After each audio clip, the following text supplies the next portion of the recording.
जम्मू आ गए, दिल्ली आ गए, अलग अलग जगह पे आ गए, और अभी सरकार उनको कह रही है कि फिर से हम मेरी बात समझ गए कि सबके साथ मर्डर हो जाता है।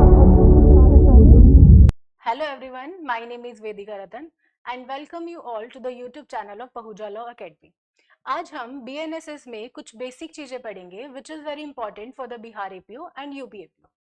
किसी भी एक्ट को स्टार्ट करने से पहले हमें उसका एक्ट नंबर पढ़ना चाहिए, उसको प्रेसिडेंशियल डेट कब मिली थी वो पढ़ना चाहिए, और वो एक्ट इन्फोर्समेंट में कब आया था, लागू में कब आया था, ये पढ़ना चाहिए। तो सबसे पहले हम ये देखेंगे कि जो BNSS है उसका एक्ट नंबर क्या है। BNSS का एक्ट नंबर क्या है? BNSS का एक्ट नंबर है 45 ऑफ 2023। इसका मतलब क्या हुआ? 45 ऑफ 2023, इसका मतलब हुआ कि 2023 में BNSS 45 नंबर पर आया था। उससे पहले भी 44 और एक्ट आ चुके थे। इसका मतलब होता है ये 45 का मतलब ये है कि BNSS 2023 में 45 नंबर पर आया था। इसको प्रेसिडेंशियल असेंट कब मिली थी? BNSS को प्रेसिडेंशियल असेंट कब मिली थी? BNSS को प्रेसिडेंशियल असेंट मिली थी 25 दिसंबर 2023, 25 दिसंबर 2023। और इसकी इन्फोर्समेंट डेट क्या है? इसकी इन्फोर्समेंट डेट क्या है? इसकी इन्फोर्समेंट डेट है 1 जुलाई 2024, 1 जुलाई 2024। ये तीन चीजें किसी भी एक्ट को स्टार्ट करने से पहले पढ़ना बहुत इंपॉर्टेंट होता है, क्योंकि आजकल ये पैटर्न्स है हर स्टेट एग्जाम का, whether it is APO exam, whether it is judiciary exam, कि एक या दो क्वेश्चन ऐसे एक्ट में से पूछे जाते हैं, मीन्स किसी भी एक्ट में से पूछे जाते हैं कि उस एक्ट का नंबर क्या है, प्रेसिडेंशियल असेंट कब मिली थी, इन्फोर्समेंट डेट क्या है, और ये एक्ट कौन से कोड को, कौन से प्रोसीजर को रिपील करके आया है। BNSS ने रिपील करा है CRPC को। CRPC means code of criminal procedure. अब कोई भी एक्ट स्टार्ट करने से पहले ये चार चीजें पढ़ना बहुत इंपॉर्टेंट है। तो क्या अब हमें क्रिमिनल प्रोसीजर जब हम पढ़ेंगे तो क्या हम डायरेक्ट अरेस्ट पढ़े, बेल पढ़े? The answer is no. सबसे पहले हमें ये देखना होगा कि जब भी क्रिमिनल जो प्रोसीजर होता है उसमें क्या क्या स्टेजेस होती हैं। क्रिमिनल प्रोसीजर में हमेशा 3 स्टेजेस होती हैं कि उसमें इन्वेस्टिगेशन कैसे होगी, इंक्वायरी कैसे होगी, और ट्रायल कैसे होगा, और ट्रायल कैसे होगा। क्रिमिनल प्रोसीजर को समझने के लिए हमें पहले ये 3 स्टेजेस समझना बहुत इंपॉर्टेंट है कि इन्वेस्टिगेशन क्या होता है, इंक्वायरी क्या होता है, ट्रायल क्या होता है, और ये 3 स्टेजेस कब आती हैं, कैसे आती हैं, कौन इन्वेस्टिगेशन कंडक्ट करता है, कौन इंक्वायरी कंडक्ट करता है। तो अब हम ये सबसे पहले ये 3 चीजें समझेंगे। सबसे पहले अगर कोई भी ऑफेंस कमिट होता है, कोई भी ऑफेंस कमिट होता है तो पर्सन क्या करता है? अगर कोई भी ऑफेंस कमिट हो रहा है, कोई भी ऑफेंस कमिट हो रहा है तो पर्सन FIR लॉन्च कराता है। तो पर्सन FIR लॉन्च कराता है। कोई भी क्रिमिनल ऑफेंस हुआ, FIR लॉन्च होगी। FIR लॉन्च होने के बाद क्या होगा? जब FIR लॉन्च हो जाती है तो क्या होता है? तब इन्वेस्टिगेशन स्टार्ट होती है। तब इन्वेस्टिगेशन स्टार्ट होती है।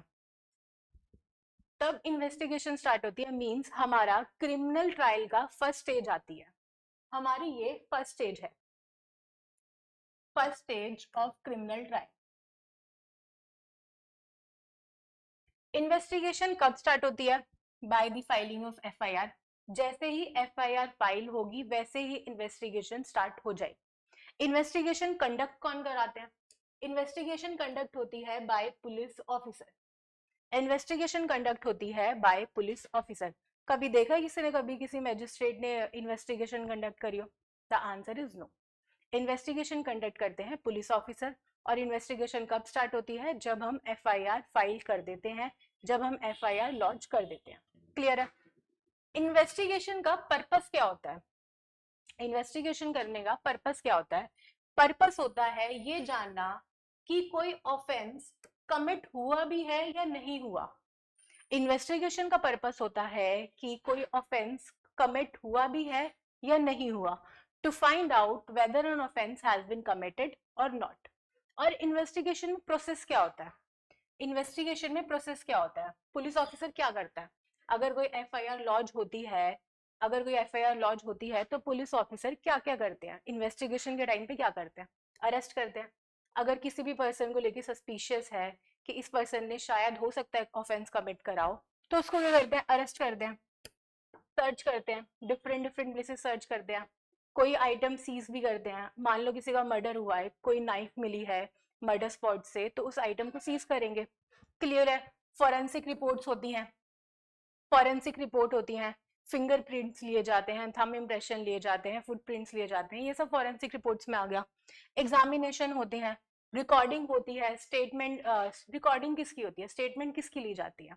विटनेसेस की ली जाती है स्टेटमेंट, कि जो भी उस एक्ट से फैमिलियर है, जिनको भी लगता है कि हाँ इस पर्सन को हो सकता है कि कुछ इस ऑफेंस के बारे में कुछ नॉलेज हो, तो उनकी स्टेटमेंट रिकॉर्ड की जाती है।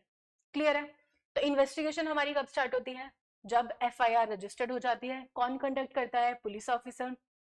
पर्पस क्या होता है इन्वेस्टिगेशन करने का? To find out whether an offence has been committed or not. और उसमें क्या क्या प्रोसेस इन्वॉल्व होते हैं? अरेस्ट होता है, सर्च होता है, सीजर होता है, रिकॉर्डिंग ऑफ स्टेटमेंट्स होती है, फॉरेंसिक रिपोर्ट्स होती है। क्लियर है? अब इन्वेस्टिगेशन, जब पुलिस ऑफिसर इन्वेस्टिगेशन कर देते हैं तो उसके बाद क्या होता है? जब पुलिस ऑफिसर की इन्वेस्टिगेशन कंप्लीट हो जाती है तो उसके बाद क्या होता है? तो उसके बाद एक रिपोर्ट बनती है, क्लियर है? उस रिपोर्ट को क्या बोलते हैं? क्या रिपोर्ट सिर्फ पॉजिटिव होगी या नेगेटिव भी होगी? जो पुलिस ऑफिसर इन्वेस्टिगेशन करने के बाद रिपोर्ट बनाएंगे, क्या वो रिपोर्ट पॉजिटिव होगी या नेगेटिव होगी? तो वो रिपोर्ट पॉजिटिव भी हो सकती है और वो रिपोर्ट नेगेटिव भी हो सकती है। पॉजिटिव का मतलब क्या है कि पुलिस ऑफिसर को लग रहा है कि हाँ कोई ऑफेंस कमिट हुआ है, तो वो रिपोर्ट को क्या कहते हैं? Positive report. और उसे हम चार्जशीट या चालान भी कहते हैं। क्लियर है? अगर इन्वेस्टिगेशन करने के बाद पुलिस ऑफिसर को ऐसा लग रहा है कि कोई ऑफेंस कमिट हुआ है, तो उसे पॉजिटिव रिपोर्ट कहते हैं और उसे चार्जशीट और चालान भी कहते हैं। क्लियर है? और अगर नेगेटिव रिपोर्ट फाइल हुई है, मींस पुलिस ऑफिसर को इन्वेस्टिगेशन करने के बाद ऐसा लग रहा है कि कोई ऑफेंस कमिट हुआ ही नहीं है, तो क्लोजर रिपोर्ट फाइल होती है। और क्लोजर रिपोर्ट फाइल होने के बाद विक्टिम के पास राइट होता है कि वो प्रोटेस्ट पिटीशन फाइल कर सके। अगर पुलिस ऑफिसर इन्वेस्टिगेशन के बाद क्लोजर रिपोर्ट फाइल कर रहे हैं, means according to the police officer कोई ऑफेंस कमिट हुआ ही नहीं है, तो विक्टिम के पास राइट होता है प्रोटेस्ट पिटीशन फाइल करने का। प्रोटेस्ट पिटीशन क्या होता है? सिंपल सा इतना समझ लो। प्रोटेस्ट पिटीशन ये होता है कि विक्टिम कोर्ट में जाकर मैजिस्ट्रेट के सामने कंप्लेंट फाइल करेगा और बोलेगा कि इन्वेस्टिगेशन रीओपन कराई जाए और इन्वेस्टिगेशन फिर से कराई जाए। सिंपल, इसमें ज्यादा कुछ नहीं है। क्लियर है? यानी कि नेगेटिव रिपोर्ट भी हो सकती है और पॉजिटिव रिपोर्ट भी हो सकती है। सेकंड, उसके बाद ये रिपोर्ट कहाँ पे फाइल होगी? पुलिस ऑफिसर ने रिपोर्ट बना ली, वेदर इट इज पॉजिटिव और नेगेटिव, तो क्या ये रिपोर्ट कहीं पे फाइल भी तो होगी? कहाँ पे फाइल होगी? ये रिपोर्ट फाइल होगी कोर्ट में। Report will be submitted to the court and investigation end. जो रिपोर्ट होगी सबमिट होगी कोर्ट में, और जैसे ही रिपोर्ट कोर्ट में सबमिट होगी वैसे इन्वेस्टिगेशन खत्म हो जाएगी, मींस इन्वेस्टिगेशन एंड हो जाएगी। और इन्वेस्टिगेशन एंड होते ही कौन सी स्टेज आएगी? इंक्वायरी। इन्वेस्टिगेशन खत्म होते ही कौन सी स्टेज आएगी? इंक्वायरी की स्टेज। इट मींस हमारी क्रिमिनल प्रोसीजर में फर्स्ट स्टेज होती है इन्वेस्टिगेशन और सेकंड स्टेज होती है इंक्वायरी। फर्स्ट स्टेज होती है इन्वेस्टिगेशन और सेकंड स्टेज होती है इंक्वायरी की। क्लियर है? उसके बाद क्या होगा? रिपोर्ट सबमिट करा दी कोर्ट में, उसके बाद होगी inquiry start. Means second stage. Clear है? सेकंड स्टेज कब स्टार्ट होगी? Begins with filing of police report. Clear है? इंक्वायरी कब स्टार्ट होगी? जब पुलिस रिपोर्ट फाइल हो जाएगी। कहाँ पे फाइल हो जाएगी? कोर्ट में फाइल हो जाएगी। जैसे इन्वेस्टिगेशन कब स्टार्ट होती है? जब फाइल हो जाएगी एफआईआर, मींस लॉन्च हो जाएगी एफआईआर। वैसे ही इंक्वायरी कब स्टार्ट होती है? जब पुलिस रिपोर्ट फाइल हो जाती है। कहाँ पे फाइल हो जाती है? कोर्ट में फाइल हो जाती है। और कंडक्ट कौन करता है इंक्वायरी? कंडक्ट कौन करता है? जैसे इन्वेस्टिगेशन कंडक्ट करते हैं पुलिस ऑफिसर, वैसे ही इंक्वायरी कंडक्ट होती है by the court and by the magistrate. Clear है? यानी कि इंक्वायरी कभी भी पुलिस ऑफिसर कंडक्ट नहीं कर सकते, सिर्फ कोर्ट और मैजिस्ट्रेट के पास ही पावर है कि इंक्वायरी कंडक्ट करें। अब इंक्वायरी कंडक्ट करने का पर्पस क्या होता है? इंक्वायरी कंडक्ट करने का पर्पस क्या होता है? पर्पस होता है ये देखना that whether a prima facie case is made out और नॉट। इसका मतलब हम ये भी मान सकते हैं कि जो पुलिस ऑफिसर ने अगर पॉजिटिव रिपोर्ट फाइल करी है, चार्जशीट फाइल करी है, इसका मतलब ये नहीं है कि कोर्ट कॉग्निजेंस लेंगे ही लेंगे। इसका मतलब ये है कि अगर कोर्ट को इंक्वायरी कंडक्ट करने के टाइम पे ये लगता है कि कोई भी केस बन ही नहीं रहा है, तो वो उस केस को डिसमिस भी कर सकते हैं। क्लियर है? इसका पर्पस सिंपल सा ये है, ये देखना कि कोई केस बन रहा है या नहीं बन रहा। इसमें प्रोसेस क्या होता है? जैसे इन्वेस्टिगेशन में अरेस्ट होता है, सर्च होता है, सीजर होता है, वैसे ही इंक्वायरी में क्या होता है? इशू ऑफ प्रोसेस होता है, एग्जामिनेशन ऑफ पार्टीज होती है। एग्जामिनेशन ऑफ पार्टीज में क्या हो सकता है? हर किसी ने अपने लॉ स्कूल में cross examination, re examination, examination in chief, ये सब तो सुना ही होगा। क्लियर है? सबसे पहले आता है एग्जामिनेशन इन चीफ। फर्स्ट ये होता है, सेकंड ये होता है और थर्ड ये होता है। सबसे पहले होता है examination chief, then cross examination, then re examination. इसे कहते हैं एग्जामिनेशन ऑफ पार्टीज। क्लियर है? इसके बाद क्या होता है? इसके बाद क्या होता है? जब कोर्ट अपना मतलब प्रोसेस पूरा कंप्लीट कर लेती है, उसके बाद अपना एक ओपिनियन बनाती है।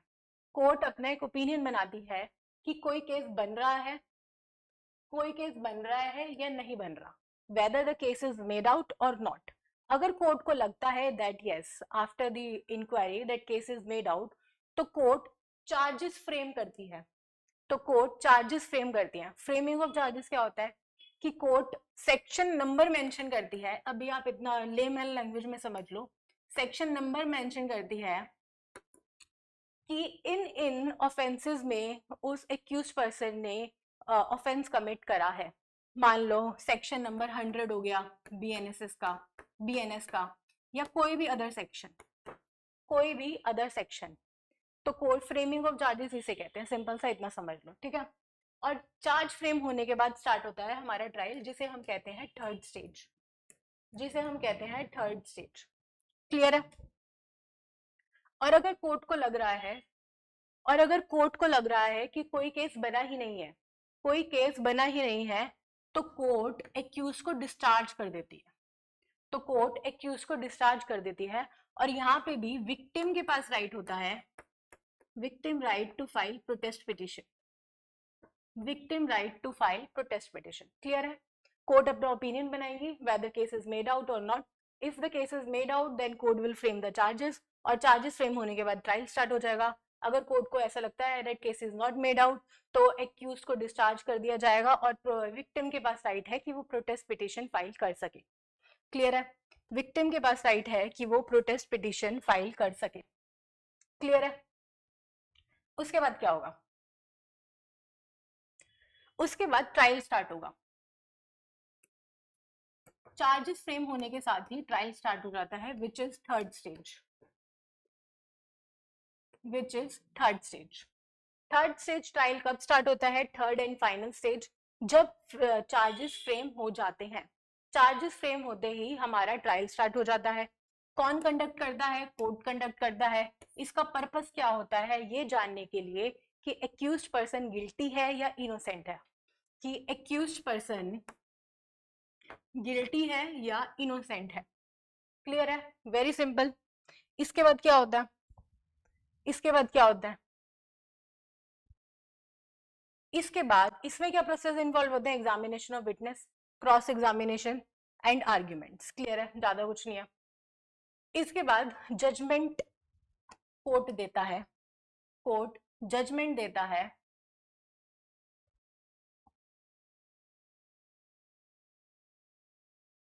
गया, काट देना ये। इसके बाद कोर्ट जजमेंट देता है और जजमेंट देते ही ट्रायल एंड हो जाता है। जजमेंट देते ही ट्रायल एंड हो जाता है। जजमेंट क्या होती है? या तो इनोसेंट या तो गिल्टी, या तो एक्यूज इनोसेंट है या तो गिल्टी है। इनोसेंट है तो एक्यूटल, गिल्टी है तो कन्विक्शन। क्लियर है? इनोसेंट है तो एक्यूटल, गिल्टी है तो कन्विक्शन। तो हमने कौन कौन से 3 स्टेजेस पढ़ी? क्रिमिनल ट्रायल में 3 स्टेजेस होते हैं। कौन कौन सी? First is investigation,